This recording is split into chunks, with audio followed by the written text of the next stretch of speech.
Bonjour, Pasteur Nina, tu as la parole. Bonjour Sarah, bonjour à tous. Alors, je vais monter mon volume. Bonjour à tous. Bonjour à tous. Bonjour, pasteur.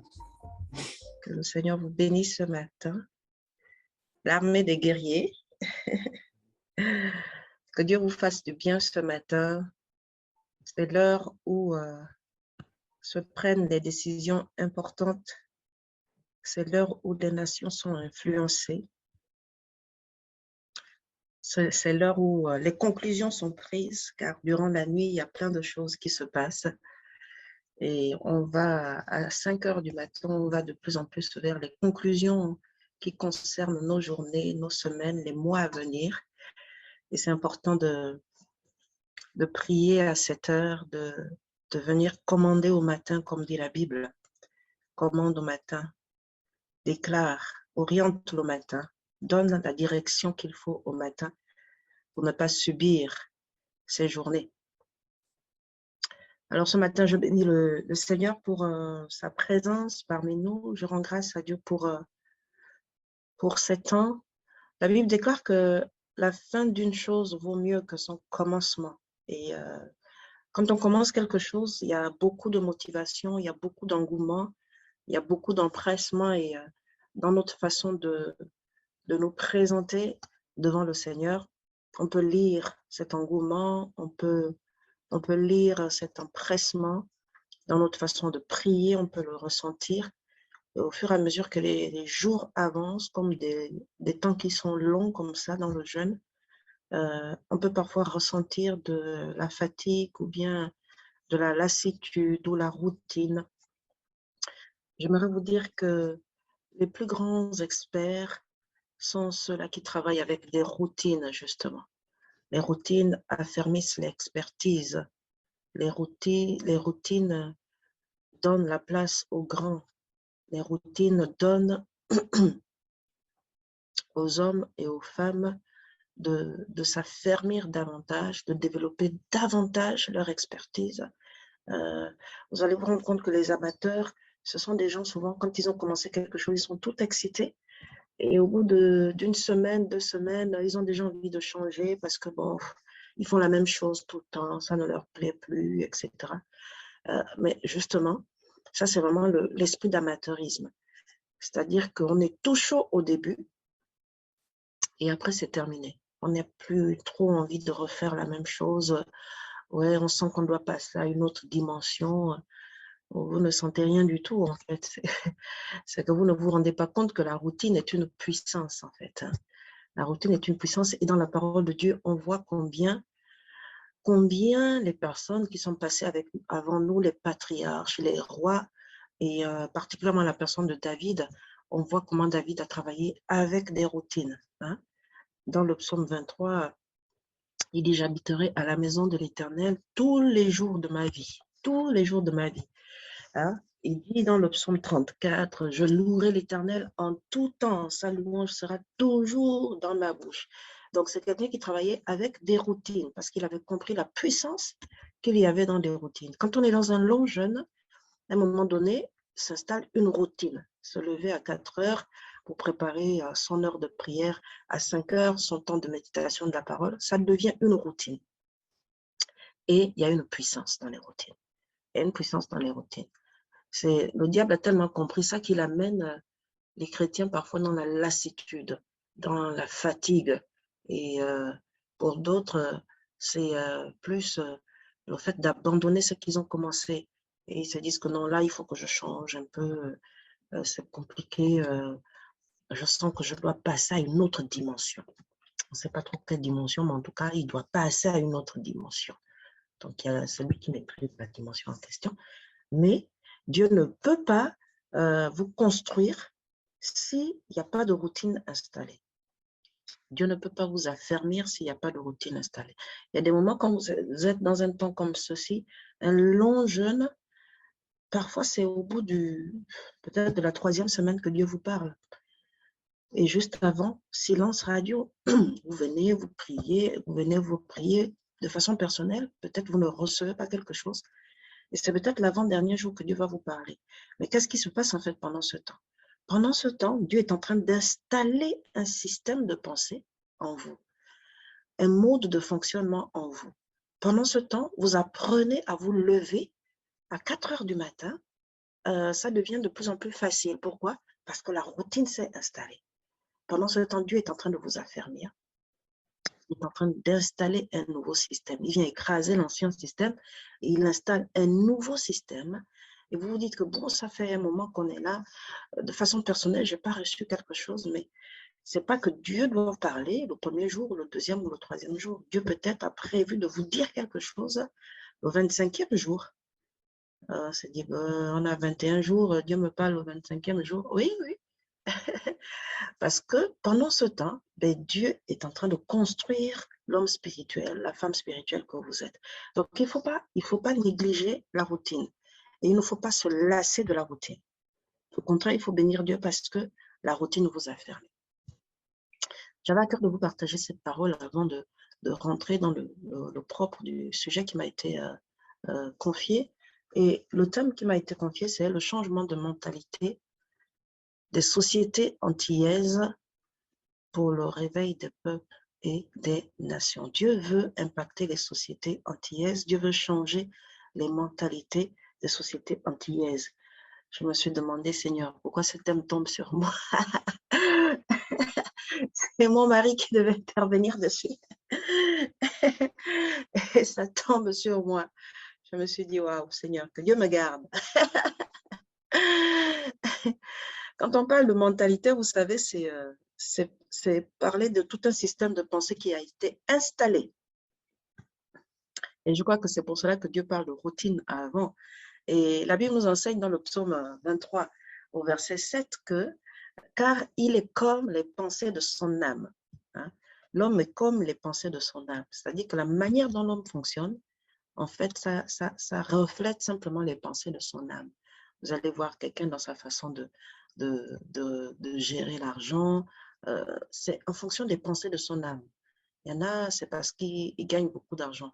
Quand ils gagnent de l'argent, pour eux, c'est, voilà, ils sont déjà riches, ils doivent montrer aux gens comment est-ce que, voilà, Dieu les a soi-disant bénis. Donc, pour eux, la richesse, c'est le synonyme d'acheter une nouvelle voiture, de voyager. Et les autres autour pensent qu'il est vraiment riche, alors que non. Il est en train de simplement manifester ce qui est au fond de son cœur. Donc, sa façon de voir la richesse. Donc, pour lui, voyager en permanence, c'est manifester, voilà, un certain rythme de vie, c'est manifester une certaine classe sociale. Donc, pour lui, il se crée son petit monde et les gens autour se disent que, franchement, ouais, il a vraiment l'argent et tout. Alors que pas forcément. Mais c'est parce que pour lui, être riche, c'est voyager, prendre l'avion tout le temps. Donc, la Bible dit dans ce Proverbe 23, l'homme est comme les pensées de son âme. En fait, il a développé des mentalités qui, pour lui, en fait, expriment ce qui est au fond de son cœur. Dans le Proverbe 22, au verset 6, la Bible dit « Instruis l'enfant selon la voie qu'il doit suivre, et quand il sera vieux, il ne s'en détournera pas. » J'aimerais vous dire ce matin que, en général, dans notre mode de fonctionnement, dans nos mentalités s'installent à travers notre éducation. Nos mentalités s'installent à travers l'instruction que nous recevons. Et en général, on reçoit cette instruction tout au long de notre vie et ça installe en nous tout un système qu'on appelle les mentalités. Et la Bible dit dans ce Proverbe 22, au verset 6, « Instruis l'enfant selon la voie qu'il doit suivre, et quand il sera vieux, il ne s'en détournera pas. » La Bible est en train de nous expliquer que pour pouvoir construire les mentalités saines, des mentalités à l'image de la parole de Dieu, il faut commencer tout petit à instruire l'enfant, en fait. Il faut, au fur et à mesure qu'il grandit, qu'il puisse recevoir la parole. Et aujourd'hui, il y a beaucoup, en fait, des mentalités qui ont été installées au niveau de nos systèmes de pensée parce que ce sont des choses qui ont été reçues depuis tout petit. Depuis tout petit. Et les Antilles, particulièrement, ont une histoire. Les Antilles ont une histoire qui remonte à très, très loin et qui impacte déjà son identité. Et c'est important de comprendre que pour parler de changement de mentalité des sociétés antillaises, il faut parler de l'identité des sociétés antillaises. Quelle est l'identité des sociétés antillaises aujourd'hui? En fait, chaque Antillais doit se poser et se dire, Seigneur, j'aimerais un instant, m'arrêter sur les mentalités que nous avons reçues, mais encore plus notre identité. Comment a été construite l'identité des peuples antillais? Et c'est à partir de là qu'on peut se projeter vers le réveil. On ne peut pas parler de réveil justement si ces mentalités ne sont pas changées. On ne peut pas parler de réveil si cette identité n'a pas été identifiée, justement. Et quand on parle de cette identité, on retrouve beaucoup de traits de caractère. Il y en a qui vont retrouver l'orgueil, il y en a qui vont retrouver une façon de concevoir la vie de famille, il y en a pour eux, vivre en société, ça va être marqué par une certaine façon de vivre. Et pour eux, en fait, puisque ce système de pensée a été installé depuis tout petit, c'est très compliqué à l'âge adulte de s'en détourner. Parce que la Bible dit que quand c'est semé depuis tout petit, quand on est vieux, eh bien, on a le mal à s'en défaire. Aujourd'hui, qu'est-ce que le chrétien antillais doit faire? Ce qu'il a à faire, ce n'est pas de venir attaquer directement l'aspect du réveil, prier afin que le Seigneur vraiment étende ta main et tout, mais il doit prier pour la guérison des peuples antillais, la guérison de leur identité. J'ai rencontré des personnes antillaises qui, de par leur histoire, avaient été éduquées, par exemple, à détester les Noirs. Ça, c'est un frère qui était à l'époque leader parmi nous et qui nous a sorti un jour. On avait reçu dans notre assemblée à l'époque, on était, mon mari et moi, anciens dans l'église, et on avait reçu une équipe de jeunesse en mission. Une équipe de jeunesse en mission qui était arrivée et qui travaillait pour le retour des Antillais vers l'Afrique. Et quand ils étaient en train de faire développer leur exposé, il y a eu beaucoup de pleurs dans la salle et ils avaient demandé aux Africains et aux Antillais de se demander mutuellement pardon après avoir présenté l'histoire.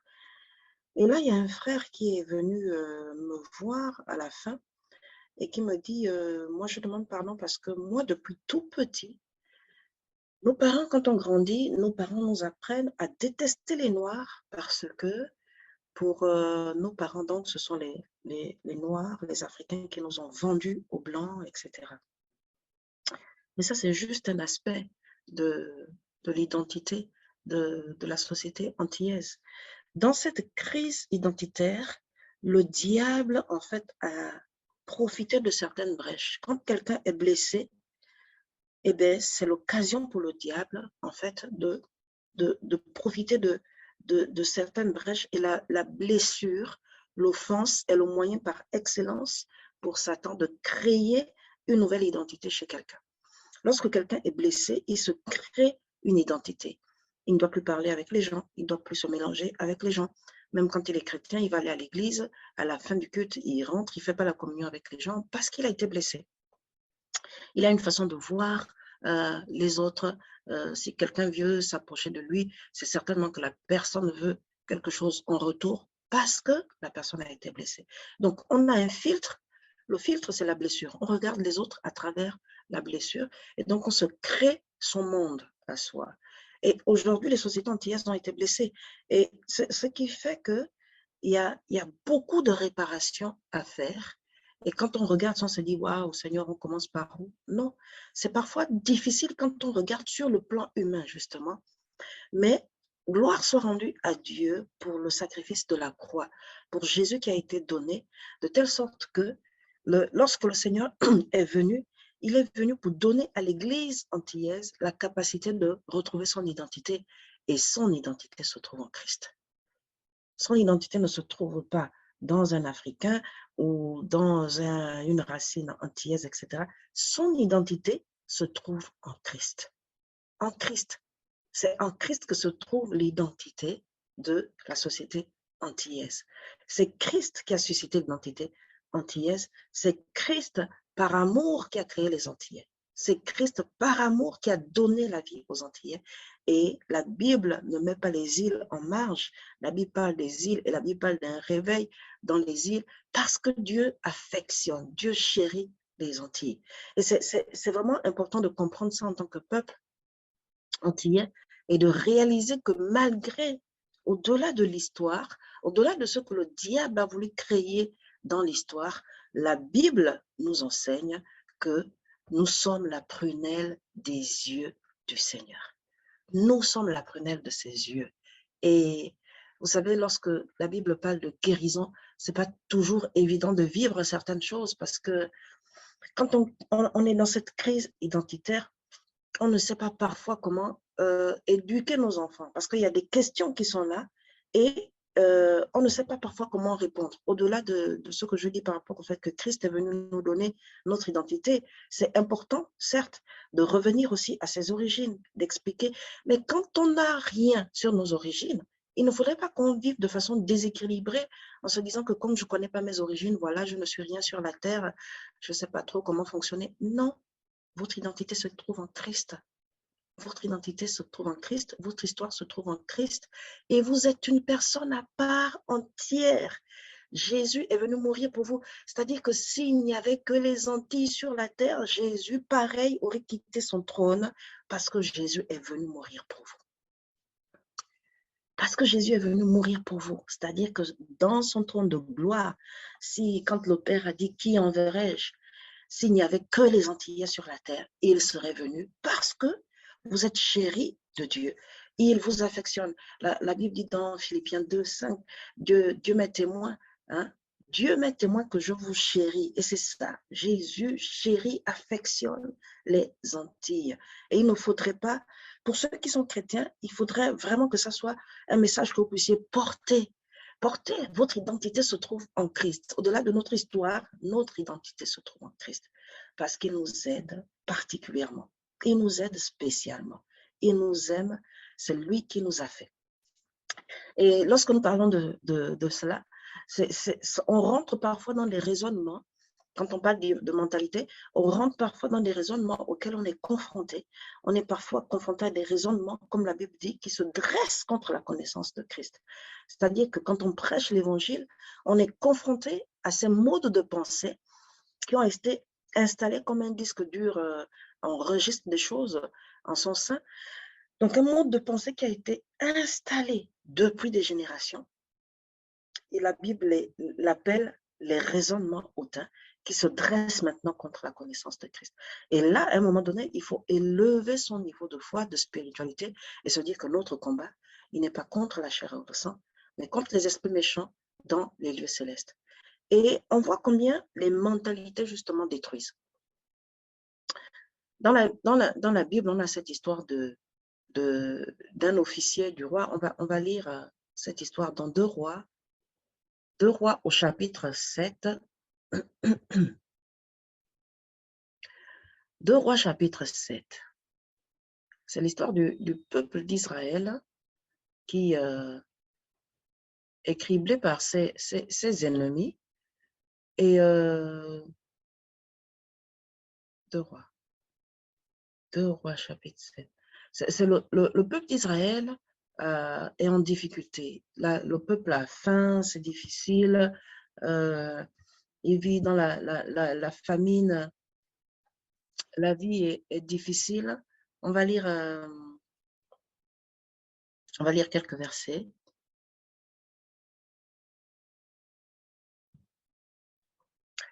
Alors, on va repartir un peu avant au chapitre 6. Au chapitre 6, pour bien comprendre cette histoire.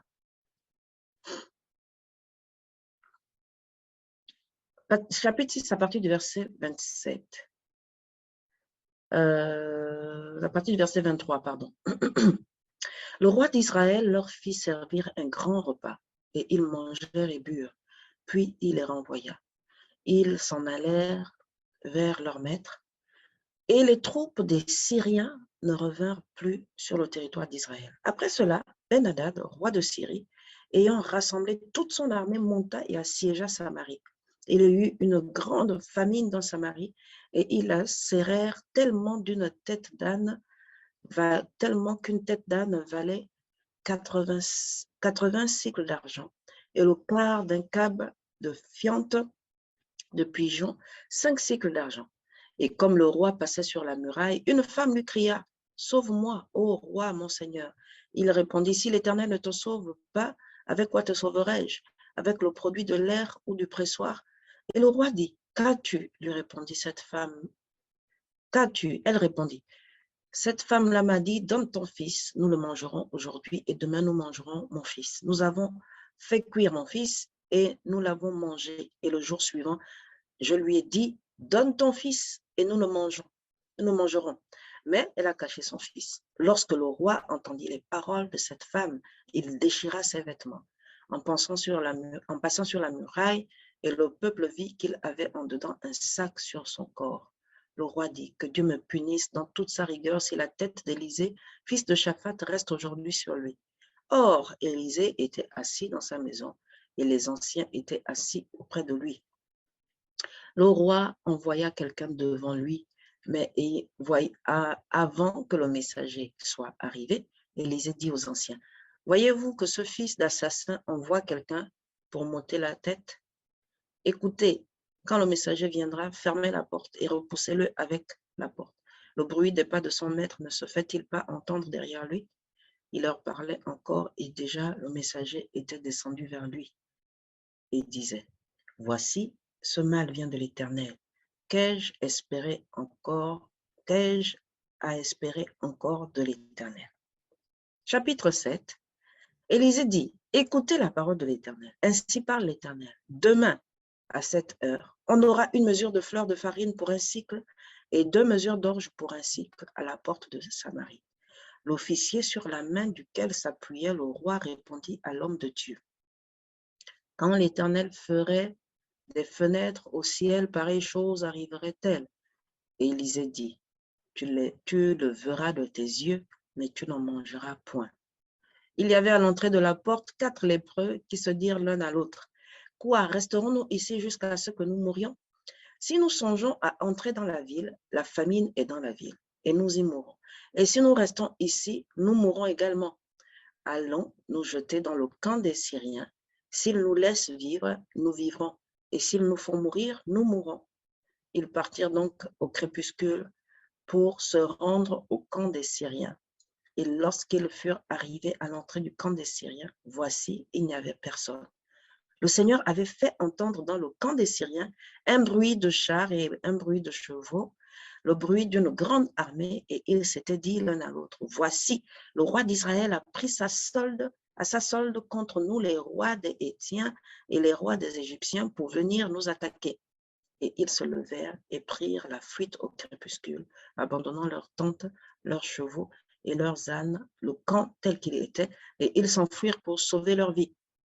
Les lépreux étant arrivés à l'entrée du camp, pénétrèrent dans une tente, mangèrent et burent, et en emportèrent de l'argent, de l'or et des vêtements qu'ils allèrent cacher. Ils revinrent, pénétrèrent dans une autre tente et en emportèrent des objets qu'ils allèrent cacher.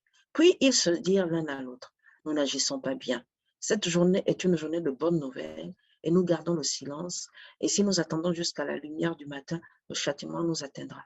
Venez maintenant et allons informer la maison du roi. » Ils partirent et ils appelèrent les gardes de la porte de la ville, auxquels ils firent ce rapport. « Nous sommes entrés dans le camp des Syriens et voici, il n'y a personne.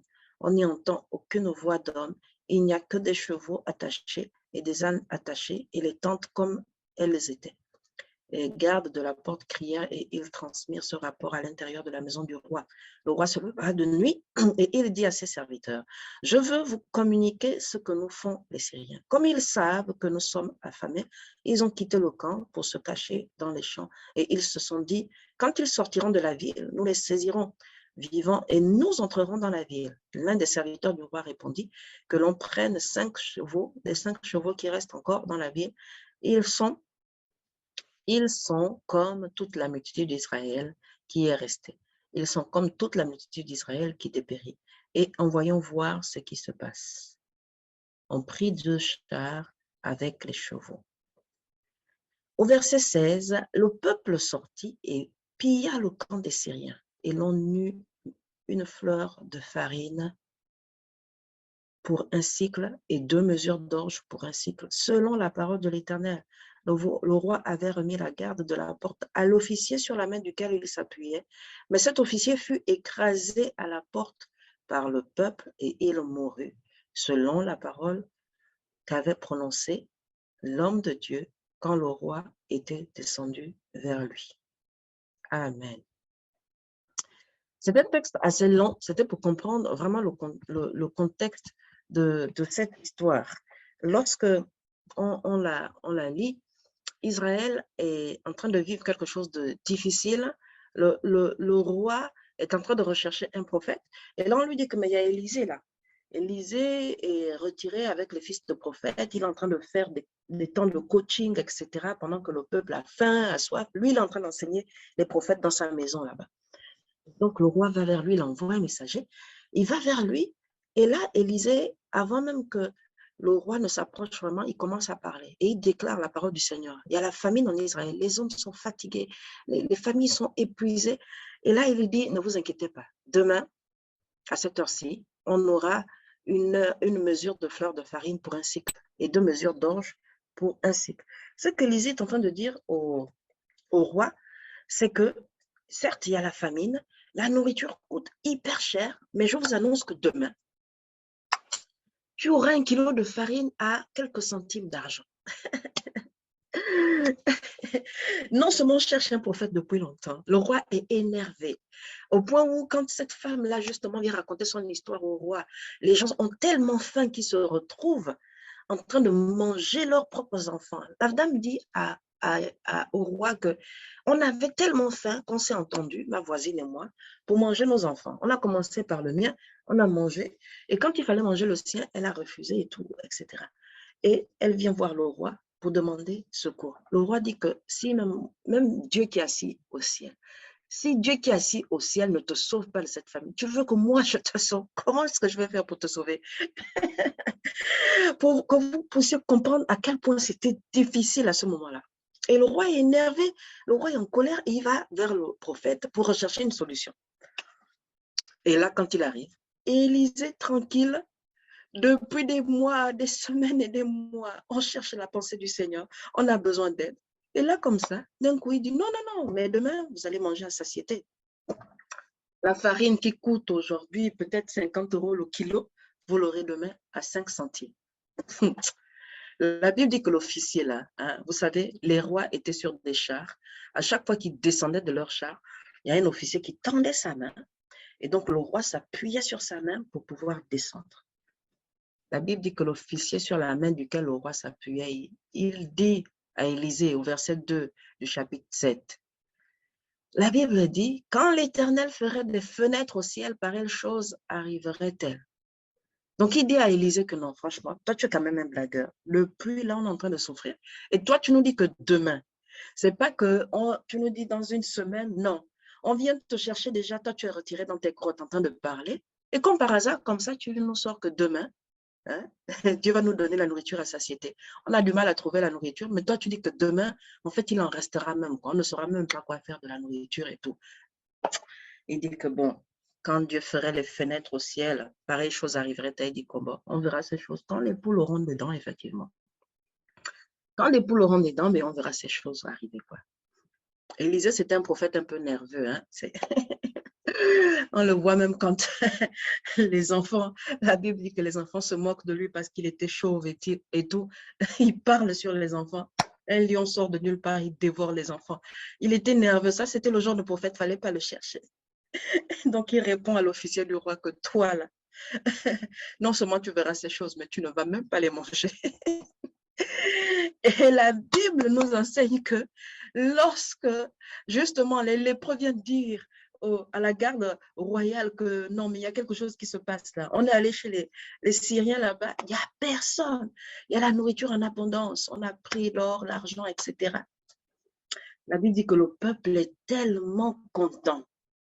Cet officier-là, la Bible dit que le roi lui avait confié la garde des portes. Les gens étaient tellement contents qu'ils se sont mis à courir. Et en courant, ben, ils l'ont renversé. Ils ont marché sur lui et il est mort. La Bible dit, Élisée lui a dit, tu verras ces choses, mais tu ne les mangeras pas. Et il a vu la délivrance arriver. Il a vu la gloire de Dieu se manifester en faveur du peuple, mais il n'a pas mangé ces choses. Il n'a pas pris part à ces choses. Voici quelqu'un qui était paramétré par la souffrance. Voici quelqu'un, vraiment, sa mentalité était déjà arrêtée par la souffrance. Pour lui, on est en pleine famine, on ne peut pas sortir de cette famine comme ça du jour au lendemain. La souffrance avait conditionné sa façon de penser. Pour lui, ce n'était pas possible d'être délivré comme ça, comme par enchantement. On vient te consulter et puis comme par hasard, comme ça, tu dis que demain, ça ira. Non, pour lui, ce n'était pas possible. La souffrance avait créé l'incrédulité dans son cœur. Et j'aimerais vous dire que toutes les mentalités aujourd'hui des peuples est conditionnées par son histoire, est conditionnée par ses épreuves. Et ce que vous pensez délimite votre champ d'action, délimite, en fait, vient limiter votre délivrance. Ce que vous pensez vient rabaisser votre niveau de foi. Ce que vous pensez vient aussi limiter le miracle du Seigneur. Lorsque cet homme est en train de confesser ces paroles sont venues lier sa destinée. Et les paroles que l'on confesse sont le prolongement de nos mentalités. Qu'est-ce que vous confessez au quotidien? Qu'est-ce que vous dites de votre condition? Qu'est-ce que vous dites de votre situation? Qu'est-ce que vous dites de ce que l'épreuve par laquelle vous passez aujourd'hui? Qu'est-ce que les médecins ont dit à votre sujet? Qu'est-ce que votre famille a dit à votre sujet? Mais encore plus, qu'est-ce que vos paroles, qu'est-ce que votre bouche répond à ça? Parce que vos paroles traduisent les mentalités qui ont été forgées. Et à un moment donné, ces mentalités deviennent de forteresses. L'incrédulité était devenue une forteresse chez cet homme. Pour lui, ce n'était pas possible que Dieu délivre un peuple comme ça du jour au lendemain. Au point où il s'adresse comme un affront, il s'adresse à l'autorité prophétique pour venir comme contredire ce qui est dit. Il vient comme un affront là pour contredire la parole prophétique qui sort avec une autorité. Lorsque la parole prophétique est donnée, elle sort avec une autorité. Lorsqu'elle est relâchée, elle vient libérer une autorité. Elle vient avec une puissance. C'est pourquoi la parole prophétique, quand elle est libérée, eh bien, elle accomplit des choses de façon extraordinaire. Pourquoi? Parce qu'il y a une autorité dans la parole prophétique. C'est pourquoi du jour au lendemain, justement, Dieu pouvait accomplir une telle chose, parce qu'il y a une puissance dans la parole prophétique. J'aimerais vous dire ce matin que nos mentalités forgent notre identité, mais construisent nos sociétés. Nos mentalités construisent nos sociétés. Ce que nous pensons, ce que nous adoptons comme attitude, c'est ça les mentalités. Ce que nous adoptons comme comportement, ça construit nos sociétés au fur et à mesure. Notre société aujourd'hui est le résultat de ce que nous pensons. Notre objectif chaque jour, donc, c'est de pouvoir renouveler, comme la Bible dit dans Romains 12, nous renouveler, renouveler notre intelligence, que l'on ne se conforme pas au siècle présent, mais que l'on soit transformé par le renouvellement de l'intelligence afin que nous puissions discerner quelle est la volonté de Dieu, ce qui est bon, agréable et parfait. Ce qui est bon, agréable et parfait. Lorsqu'on discerne la volonté de Dieu, on agit en fonction de la volonté de Dieu. On agit comme Dieu l'entend, comme Dieu pense. Il y a l'histoire d'un homme que la Bible nous raconte dans Jean 5. Cet homme qui était paralytique, il était au bord de la piscine de Bethesda. Et lorsque Jésus vient, la Bible dit qu'il y avait plusieurs malades. Et quand la Bible cite les malades, la Bible parle des aveugles, la Bible parle des paralytiques. Et quand vous suivez, vous lisez le récit dans Jean 5, la Bible dit que Il y a un ange que le Seigneur envoyait à une période et cet ange venait agiter l'eau. Et le premier qui tombait dans la piscine était guéri. Donc, il y avait toute une compétition. Il était question de rapidité. Il était question de vigilance parce qu'il fallait surveiller le mouvement de l'eau pour se dire, tiens, voilà, l'eau est agitée, ça veut dire que l'ange a déjà créé le mouvement, je dois me précipiter. Sauf que quand vous lisez l'histoire, la Bible parle des personnes qui avaient des difficultés pour courir, des difficultés à voir. La Bible parle des estropiés, des paralytiques, des aveugles. C'est ceux-là qui devaient se précipiter pour se retrouver dans la piscine. Vraiment étrange, ce que Dieu leur demandait. Mais ce qu'on comprend par cette histoire, c'est que Dieu a donné à l'homme une force surnaturelle pour pouvoir expérimenter le miracle. C'est-à-dire qu'en l'homme, il y a une mentalité, il y a une puissance qui est là pour pouvoir expérimenter la puissance de Dieu. C'est-à-dire qu'on ne soupçonne pas ce que Dieu est capable de faire. On ne soupçonne pas ce que Dieu aussi nous a rendu, en fait, nous a donné comme capacité. Et là, c'est quelqu'un qui était paralytique. Et la Bible dit que lorsque Jésus le regarde, le gars est en train de développer tout un chapitre sur sa situation. Ouais, aujourd'hui, si je ne suis pas guéri, c'est parce qu'il n'y a personne pour me jeter dans la piscine. Il y a un complot ici. C'est-à-dire que pour lui, il avait peut-être observé tout ce qui se passait. Et sa conclusion, c'était que s'il n'est pas guéri jusqu'à présent, c'est parce qu'il n'y a personne pour le jeter dans la piscine. Donc, il s'attendait à ce qu'on le jette dans la piscine. Quand la Bible demande, le Seigneur demande de courir, pour lui, il s'attendait à ce que quelqu'un le jette dans la piscine, parce que lui ne pouvait pas. C'est-à-dire qu'il avait déjà limité ses pensées. Pour lui, ce n'était pas possible comme ça de se lever et puis se retrouver dans la piscine. Par conséquent, c'est quelqu'un qui ne pouvait pas expérimenter le miracle parce que dans sa mentalité, ce n'était pas possible de se retrouver dans la piscine. C'est ce que j'aimerais vraiment que chacun puisse comprendre ce matin. C'est-à-dire que nos mentalités conditionnent le réveil. Nos mentalités freinent le réveil. Nos mentalités repoussent le réveil. Nos mentalités retardent le réveil. C'est-à-dire que plus nous allons penser que ce n'est pas possible que Dieu change les Antilles, ce n'est pas possible que les familles changent, ce n'est pas possible que les couples changent, ce n'est pas possible que les hommes, voilà, les hommes, eux, ils sont comme ça aux Antilles, ils ont une façon de fonctionner. Ce n'est pas pour aujourd'hui qu'on verra ces gens changer. Si on continue à penser de cette manière, bien aimé, on retarde le réveil. On retarde le réveil. C'est-à-dire que l'ange est déjà en train d'agiter la piscine. Le mouvement est déjà là. Mais nous, on se dit, c'est pas possible. Mais non, c'est pas possible. Les hommes aux Antilles ne peuvent pas changer. Les femmes aux Antilles ne peuvent pas changer. Combien de fois j'ai entendu les chrétiens, même antillais, dire que, oh, vous savez, aux Antilles, c'est la femme qui commande. Voilà, l'autorité, elle a l'autorité. C'est elle qui domine le mari et tout. Mais même les chrétiens, combien de fois, jusqu'à quand les chrétiens vont penser ainsi? Jusqu'à quand les chrétiens vont penser ainsi? Et l'eau est déjà agitée, en fait. L'eau est déjà agitée. Le mouvement des anges est déjà agité. Et c'est là que le Seigneur dit, ne considère plus ce qui est ancien. Une chose nouvelle est sur le point d'arriver. Pendant ce temps, l'ange est déjà en train d'agiter le mouvement du réveil. Mais le chrétien là au bord de la piscine en train de dire, c'est pas possible que les Antilles changent, les mentalités, mais les gens sont comme ça aux Antilles. Voilà, les familles, c'est comme ça aux Antilles, tu sais, c'est pas possible que ça change. Mais ça a toujours été comme ça. Mais oui, mais tu sais, c'est les Antillais, etc. Et pendant ce temps, le diable est en train de gagner du terrain. Le diable est en train d'envoyer les gens en enfer.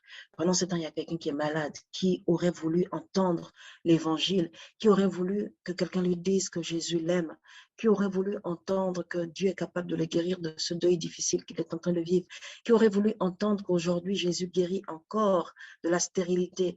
Voilà des gens qui sont là, au bord de la piscine, et qui auraient voulu entendre des personnes autour en train de dire que l'ange est déjà en train d'agiter l'eau, c'est le temps où il faut plonger, c'est le temps. Jésus était tellement fatigué par ce que le monsieur est en train de dire. Vous allez vous rendre compte que à chaque fois que Jésus a guéri les malades, vous allez vous rendre compte que la plupart du temps, il enseigne la personne. Il pose la question parfois, que veux-tu que je fasse pour toi? Et la personne répond, Seigneur, si tu le veux, que je recouvre la vue. Seigneur, dis seulement un mot hein, et mon serviteur sera guéri. Seigneur, je veux que tu agisses. Mais à celui-là, la Bible dit, Jésus, voyant qu'il était malade depuis longtemps, quand Jésus entend ces paroles, il dit, non, toi, soulève ton lit là, vas-y, marche. Jésus ne l'instruit pas. Vous allez vous rendre compte que Jésus ne l'instruit pas. Jésus ne l'instruit pas. C'est quand il s'en va au temple et tout. Quand il s'en va au temple, les gens lui posent la question. Mais toi qui t'as permis de prendre ton lit, voici cela aussi quand le Seigneur envoie le réveil, hein, vous êtes guéris, vous êtes délivrés, et il y a les agents de l'ennemi là qui sont là, et le diable est en train de parler à travers la bouche de quelqu'un, parfois même un chrétien. Hein, là, ce sont carrément les hommes d'église, hein, les gens de la synagogue qui sont en train de dire, mais toi là, qui t'a permis de prendre ton lit? Quelqu'un est guéri. Il était paralysé depuis des années, 38 ans, il était malade. La Bible dit qu'ils sont là.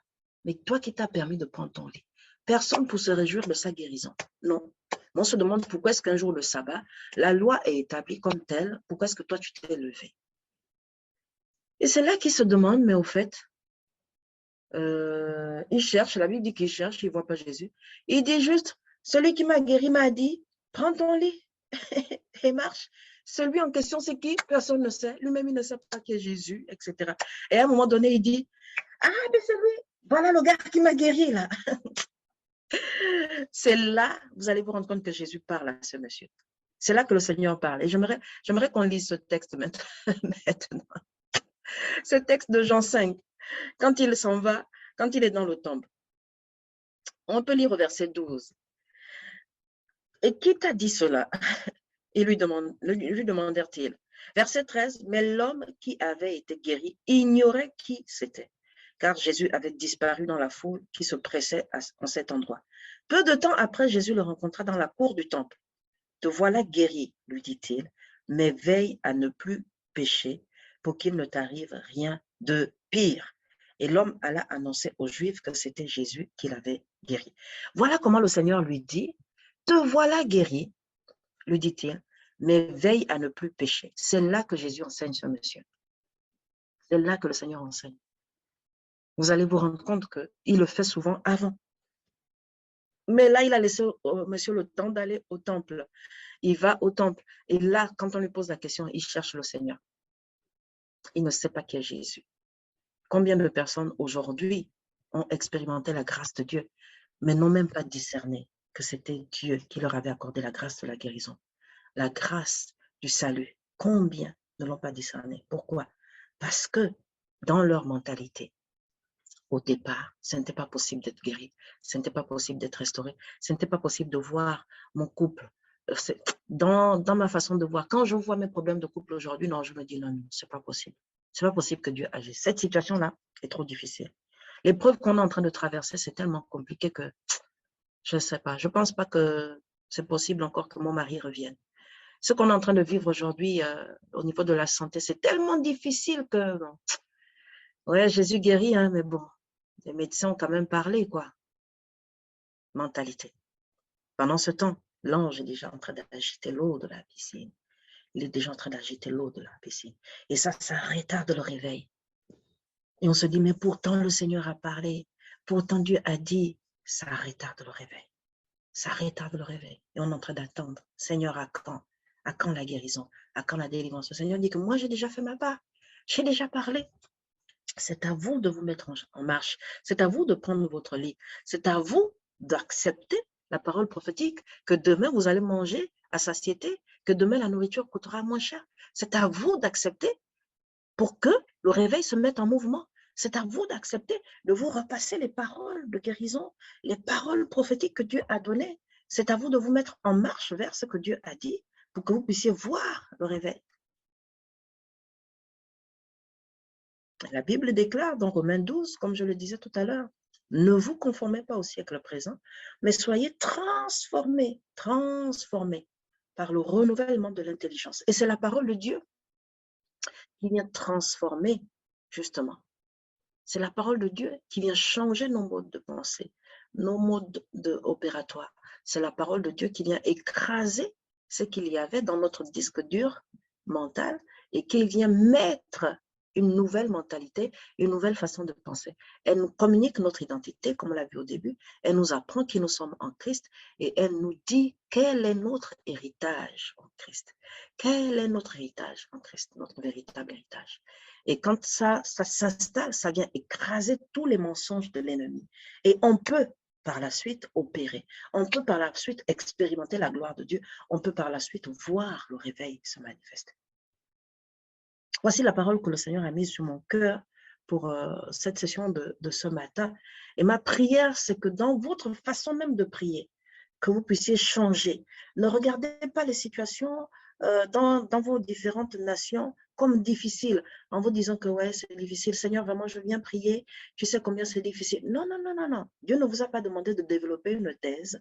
Ce que le Seigneur attend, c'est que vous puissiez lui rappeler ses promesses. C'est que vous puissiez vous rappeler les paroles prophétiques qu'il a données. C'est que vous puissiez prêcher l'évangile. L'évangile, c'est la vérité. L'évangile, c'est la vie. L'évangile, c'est la guérison. Mais encore plus, que vous puissiez vivre cet évangile. Vivre cet évangile. Parce qu'il y a la vérité dans la parole. C'est la parole de Dieu en qui se trouve la vérité sur votre situation. Le diable viendra vous dire quelque chose sur votre situation, mais la vérité de votre situation se trouve dans la parole de Dieu. C'est dans la parole de Dieu que se trouve la vérité sur votre situation. Le Seigneur est en train de vous parler ce matin. Satan vous a peut-être dit que c'est terminé pour vous. Les hommes ont peut-être dit que c'est fini. Hein? Par rapport à ton dossier administratif là, on a tout essayé, c'est terminé, c'est plus possible. Peut-être qu'à l'hôpital, on t'a dit que non, là, mais c'est terminé. La vérité de votre situation se trouve dans la parole de Dieu. Qu'est-ce que la Bible dit à votre sujet? C'est quand vous allez vous plonger dans la parole qu'elle va écraser les mensonges de l'ennemi, les forteresses que le diable est venu là déposer. Et la Bible dit que ce sont des raisonnements. À un moment donné, ces mentalités, quand elles prennent de l'ampleur, elles deviennent des raisonnements qui se dressent contre la connaissance de Christ. Quand la parole de Dieu vient, eh bien, ces raisonnements se dressent. Incrédulité.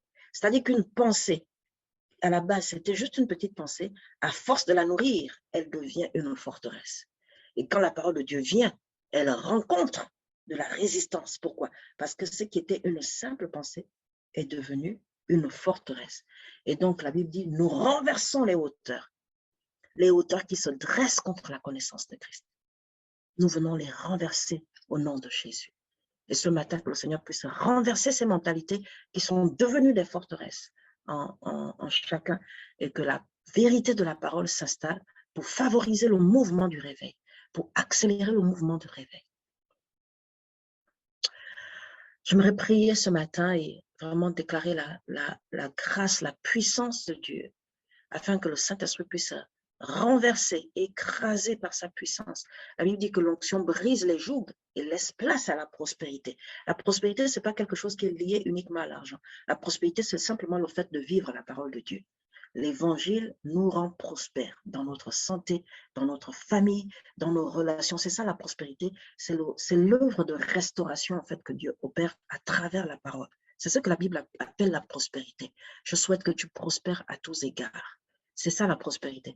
Même quand les gens disent que oui, il y en a qui prêchent l'évangile de prospérité. Il n'y a pas un évangile de prospérité parce que l'évangile rend prospère. L'évangile vient pour restaurer les couples, l'évangile vient pour restaurer les familles. C'est ça la prospérité dont parle la Bible. Donc, on ne soit pas focus sur l'argent, mais quand la Bible dit « je souhaite que tu prospères à tous égards », c'est-à-dire que Dieu veut restaurer ton état. L'état dans lequel tu te trouves, le Seigneur veut restaurer cet état. J'espère que Dieu parle à quelqu'un ce matin. Nous allons prier, rendre grâce à Dieu pour sa parole. Seigneur, nous te bénissons, nous te rendons grâce, ô Dieu, pour la vérité de ta parole. Ce matin, tu nous enseignes que nos mentalités peuvent devenir des forteresses au-dedans de nous et nous avons besoin de nous laisser influencer par ta parole, Seigneur. Ce matin, nous prions afin que nous soyons acteurs du réveil en sanctifiant nos mentalités, en nous confrontant aux Écritures, parce que l'onction qu'il y a, la puissance qu'il y a dans les Écritures viendra écraser, Seigneur, ô Dieu, tout ce que nos mentalités ont instauré au-dedans de nous. Père très saint, que ton nom soit béni, que ton nom soit sanctifié, éternel Dieu des armées. Viens sanctifier les peuples ce matin, les peuples antillais. Viens sanctifier les sociétés antillaises. Seigneur, tu nous as dit ce matin que ce sont nos mentalités qui forgent nos sociétés. Ce matin, sanctifie nos mentalités. Remplace, Seigneur, ce qui est existant et mets la vérité de la parole dans notre façon d'aborder les situations, dans notre façon de parler de ces situations. Donne-nous de confesser ta parole afin de ne pas déclarer des paroles qui limitent, afin de ne pas déclarer des paroles qui se transforment en malédiction sur nos peuples, sur nos nations, afin de ne pas déclarer des paroles qui viennent condamner, des paroles qui viennent limiter le réveil. Seigneur, que ton nom soit sanctifié, que nos pensées soient sanctifiées. Élargis-nous. Seigneur, élargis l'espace de nos tentes. Manifeste ta grâce, Père éternel. Père, que ton nom soit glorifié, que ton nom soit élevé. Merci pour ce que tu fais. Merci pour ce que tu opères. Nous te rendons toute la gloire, Seigneur, pour ces semences qui tombent chaque jour. Donne-nous d'être davantage affermis dans cette routine, Seigneur, au Dieu de jeûne, Seigneur, qui a été instauré pour ces 21 jours. Parce que tu affermis, Seigneur, les experts à travers la routine. Que ton nom soit glorifié, que ton nom soit béni. C'est dans le nom de Jésus que nous avons prié. Amen, amen et amen. Alléluia. Alléluia. Amen, amen. Merci infiniment, Pasteur Nina. Merci pour la parole de vérité qui vient briser les raisonnements, qui vient briser les mentalités. Amen, vraiment, que le Seigneur te bénisse. Maman, merci beaucoup. Parce que maintenant, je crois que nous avons les outils nécessaires pour venir regarder dans nos mentalités quelles sont les hauteurs qui se dressent. Je ne sais pas si vous m'entendez. Je ne sais pas si vous m'entendez. Faites juste un signe de pouce, d'accord? On t'entend très bien, c'est bon. Ah, super, ok. Donc, merci vraiment, maman Nina, pour cette parole. C'est vraiment, nous avons du travail à faire dans notre mentalité de savoir comment nous nous positionnons lorsque nous prions par rapport à un sujet qui est donné, même par rapport à la vision que le Seigneur nous donne. N'hésitez pas à réécouter cet enseignement qui sera prêt dans la journée sur la chambre haute, parce que je crois que pour le premier jour, le Seigneur va vraiment nous emmener à renouveler notre mentalité, à renouveler de comment nous nous positionnons pour prier par rapport au réveil dans nos nations et particulièrement pour les Antilles, que vraiment nous puissions nous repasser cette parole au-dedans de nous afin qu'elle nous fasse du bien, qu'elle continue à travailler à l'intérieur de nous afin que tout raisonnement hautain qui se dresse contre la connaissance de Christ, que toute incrédulité tombe au nom de Jésus, que tout aveuglement tombe au nom de Jésus.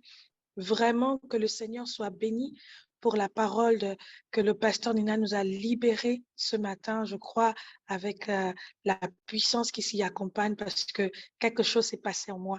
La routine est une puissance. Je rends grâce à Dieu pour cette parole. Vraiment, vraiment, c'est quelque chose qui vient de se passer en moi. Et donc, pour terminer, je vais donner la parole au pasteur Michael qui a une annonce à vous faire et nous allons terminer ces temps de ce matin. Pasteur Michael. Amen, amen, amen. Merci beaucoup, Pasteur Nina, pour cette parole qui nous permet de méditer encore aujourd'hui davantage. Et comme vous avez pu le voir, chacun, vous êtes connectés depuis 17 jours, plus on avance dans les jours et plus l'enseignement devient, je ne vais pas dire concret parce que c'était déjà concret avant, mais de plus en plus solide, hein, parce qu'il y a des forteresses à briser. Donc, ne vous étonnez pas si les orateurs prennent plus de temps à exposer, entre guillemets, parce qu'il faut que la parole vienne frapper contre les forteresses.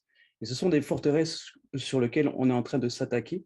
Les mentalités, ce sont des forteresses qui sont dites dans la parole de Dieu, qui luttent contre la connaissance de Christ. Et c'est ces forteresses, on a besoin de les déraciner, de les détruire pour entrer dans le réveil. D'accord ? Femme ne vient pas sans un homme. On aura donc un temps spécial et particulier. Donc, ce sera samedi matin, la matinale de samedi matin à 5 heures. On va consacrer une matinale pour les hommes. D'accord ? L'enseignement va être basé pour les hommes. D'accord ? C'est vraiment la place de l'homme dans l'intercession. Il y a une puissance dans l'intercession de l'homme. Voilà. Je vais juste simplement prier. Père, nous te bénissons pour ces temps. Nous te remercions pour tout ce que tu as fait en ce jour. Nous te bénissons, Seigneur, pour ta parole qui vient encore briser en nous des forteresses, des racines, Seigneur, qui sont encore là.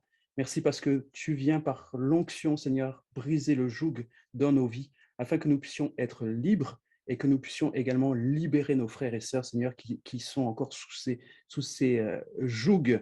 Père, nous te bénissons, Seigneur, pour ta parole, qu'elle puisse encore produire du fruit en nous, que ce fruit demeure, que ce fruit, Seigneur, soit abondant et qu'il demeure dans le nom puissant de Jésus. Bénis encore, Seigneur, ta servante qui est venue, Seigneur, ce matin. Bénis, Seigneur, bénis-la, elle, son époux et toute sa famille dans le nom puissant de Jésus. Père, nous te bénissons encore pour chaque personne qui est venue écouter ta parole, que cette parole tombe dans une terre fertile et qu'elle produise du fruit. Au nom de Jésus, nous avons prié. Amen. Amen, amen, amen. Amen. Donc, je vous libère, bien-aimés. Et puis, pour ceux qui se sont armés pour prier, nous allons rentrer dans un temps de prière. Et on va encore défricher un chant nouveau dans la prière. On va défricher un nouveau chant.